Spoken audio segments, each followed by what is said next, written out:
passos para realizar a avaliação corretamente da auriculoterapia francesa. E o terceiro é a prova de que você já tem o que precisa para fazer isso. Na quarta-feira passada, eu recebi essa pergunta numa caixinha de pergunta do Instagram.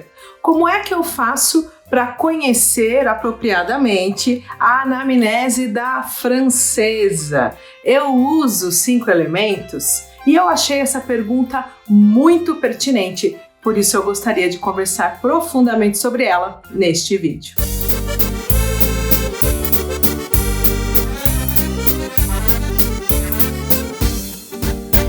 Eu sou a Larissa, responsável pela Escola Noger, uma escola que traz a pós-graduação em auriculoterapia clínica chancelada pela referência mundial em auriculoterapia, que é o Dr. Rafael Noger. E como tal, nós provamos que a auriculoterapia é uma metodologia capaz de gerar resultados em 100% dos pacientes já na primeira sessão. Na quarta-feira passada, eu recebi essa pergunta muito boa, querendo saber como se faz corretamente a avaliação na auriculoterapia francesa e se usa 5 elementos. Então, eu gostaria de deixar nesse vídeo os 3 passos importantíssimos para você fazer uma avaliação correta na auriculoterapia. Passo número 1.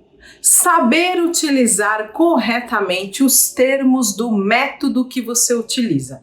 Não adianta, ao verificar nessa pergunta a tentativa de resumir o que é o que ele aprendeu em simplesmente francesa, já me faz ter a necessidade de reforçar novamente os termos em auriculoterapia. Então vejamos, a auriculoterapia é francesa. Não existe, não deveria ser utilizado o termo auriculoterapia chinesa. E justamente por, infelizmente, pessoas ainda utilizarem esse termo, é que acontece a confusão, como aconteceu com essa pessoa que não teve claramente definido quais são os pensamentos clínicos que se utilizam em uma versão e na outra, para saber exatamente qual avaliação ele deveria utilizar. Pela pergunta, parece-me que não ficou claro para essa pessoa que o que se faz na medicina chinesa é acupuntura auricular, que não é absolutamente nada a ver com o que é a auriculoterapia. E é errado falar auriculoterapia chinesa, porque na medicina chinesa não se respeita os fundamentos da auriculoterapia, que inclusive são o que guia a nossa avaliação. E mais uma vez, é uma redundância falar auriculoterapia francesa, porque só tem uma auriculoterapia,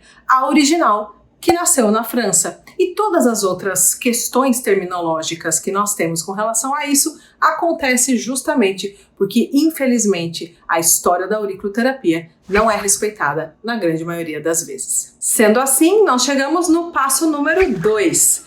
Conhecer os fundamentos da auriculoterapia, que comumente é chamada de auriculoterapia francesa. A auriculoterapia definitivamente não é o que se faz na medicina chinesa, e a razão disso está neste passo. Os fundamentos da auriculoterapia não seguem a visão de saúde da medicina oriental. Não existem meridianos na orelha e nós não fazemos a avaliação da auriculoterapia baseada em conceitos como Qi, Yin e Yang, 5 elementos, substâncias fundamentais e nenhum outro conceito desse tipo, que são conceitos que fundamentam a medicina chinesa e que justamente dão os parâmetros de realização dessa medicina. E como bônus deste passo número 2, eu trago para você a razão de algo que eu falo com bastante frequência. Não é possível misturar os conceitos de ambas as medicinas. Não é possível misturar medicina chinesa com neurofisiologia. E essa pergunta deixa bem claro a confusão que isso pode causar na cabeça de um profissional. Quando você vai avaliar um paciente, a primeira coisa que tem que estar definida na sua cabeça é qual raciocínio clínico você vai usar, qual pensamento médico você vai usar para entender os dados que você vai recolher daquele paciente. Você vai fazer acupuntura auricular? Muito bem, então você vai recolher dados daquele paciente e vai interpretá-los a partir das visões da medicina chinesa. Ou seja, você muito provavelmente vai chegar numa síndrome energética.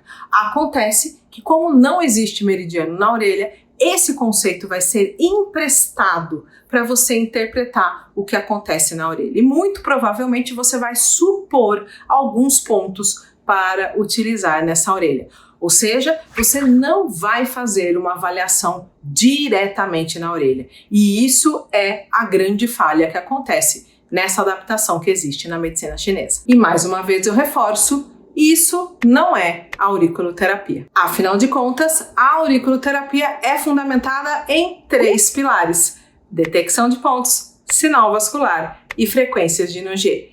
Esses 3 pilares guiam a nossa avaliação única, exclusiva, na própria orelha. E só para dar um pequeno exemplo, como é que esses 3 pilares guiam a minha avaliação? Como é que eles influenciam o que eu avalio no paciente? O pilar número 1, detecção de pontos, vai me mostrar qual é o tipo de ponto histologicamente que eu estou lidando. Eu estou lidando com um ponto reflexo ou eu estou lidando com um CNV? O segundo pilar me permite definir o envolvimento ou não do sistema neurovegetativo nessa disfunção ou nessa patologia. E o terceiro pilar me permite definir etiopatogenicamente o que é que está acontecendo nesse paciente e entender quais foram as causas que fizeram ele me procurar. Ou seja, eu vou partir de um diagnóstico vindo da medicina ocidental, um diagnóstico clínico que o paciente veio trazendo para me procurar, para tentar ajudá-lo naquilo que estava incomodando ele. Eu vou, a partir disso, fazer uma avaliação apropriada da auriculoterapia, fundamentada nos 3 pilares, e com isso eu vou contestar ou não o diagnóstico que esse paciente chegou. Eu vou contestar em qual sentido, Larissa? Eu vou verificar se aquele diagnóstico é unicamente o que está acontecendo ou se existe outras disfunções conjuntas para que o paciente esteja ali na minha frente naquele dia. Ou seja, a auriculoterapia vai, de certa forma, corroborar, confirmar com o diagnóstico clínico que está sendo apresentado, ou ela poderá me mostrar outras nuances fisiopatológicas que aquele diagnóstico pode não estar contemplando. Tudo isso eu estou falando só para reforçar que na auriculoterapia nós temos uma avaliação própria, que vem depois de uma anamnese, que vem depois de um exame clínico, que vem depois de tudo aquilo que um profissional precisa saber para atender um paciente. E então, finalmente eu chego no passo número 3, aquele que eu disse que você já teria o suficiente para realizar a melhor avaliação de auriculoterapia que você precisa fazer no seu paciente. E esse passo número 3 é saber fazer ou interpretar diagnóstico baseado na medicina que estrutura o seu pensamento, o pensamento que você teve ao fazer uma faculdade na área da saúde, ou seja, a medicina ocidental. Ora, se você faz a verdadeira auriculoterapia, é porque você fez uma faculdade na área da saúde. Afinal, não faz sentido você querer tratar de um ser humano em disfunção se você não passou por uma faculdade que te ensinou o que é a fisiologia normal e o que é a fisiologia anormal, para inclusive você conseguir detectar o que é que está acontecendo nesse paciente. Pois o tempo todo na auriculoterapia nós estaremos fazendo estímulos para provocar uma reação fisiológica normal que, se não acontecer, vai me dar sinais de anormalidade que eu saberei interpretar, porque eu conheço tanto de fisiologia quanto de fisiopatologia. E é só para isso que nós fazemos uma avaliação, para chegar em um diagnóstico. Inclusive, eu vou deixar aqui a indicação de um outro vídeo que eu fiz falando sobre a importância do diagnóstico na auriculoterapia. Afinal, a avaliação existe para alinharmos o nosso pensamento clínico para que a gente chegue em uma conclusão, diagnóstico, e então tomar uma decisão terapêutica para que a gente possa agir sobre o paciente. Dá para agir sobre o paciente sem antes ter alinhado o seu pensamento? Não, não dá. E é por isso que eu só ensino quem tem faculdade na área da saúde. Se você é um deles, eu te vejo em um próximo vídeo.